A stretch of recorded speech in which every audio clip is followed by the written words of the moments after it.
Good morning mga kagari. Tayo po yung magbablog lang ngayon, magsilaman po ito, promise. Gawa tayo ng video dahil sa request ng ating fellow kaagri from India. Ito yung ating pong resulta ng ating pruning. Pupunta po tayo sa unang pruning. Nandito po yung result ng unang pruning. Ito po yan.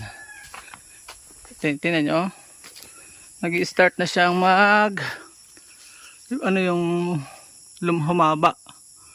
Nag-elongated na yung niya, yung kanyang branches doon sa first application niya, tingnan niyo, ayun.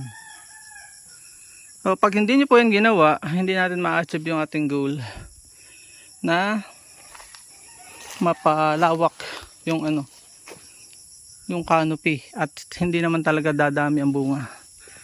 Tingnan niyo yung goal natin dito. Punta tayo dito. Magtatapos tayo. Ito yung ating goal.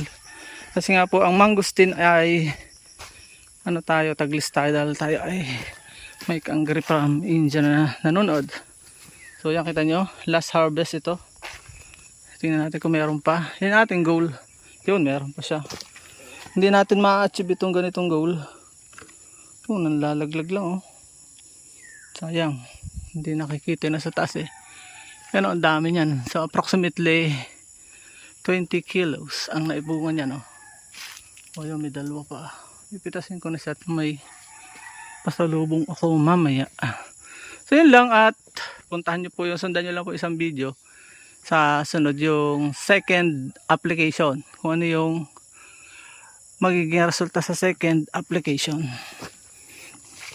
Please support all Filipino vloggers. Pakita natin sa mundo na nagkakaisang lahing Pilipino. Paalam muna po. Pakiusap, huwag niyo po skip ang ads. Magdadagdag po tayo ng maraming misyon sa buhay. Paalam and God bless. Sayang yung mga nalaglag. Ang hirap kasi pitasin taas. Kaya lalo na kung hindi yan na-prune.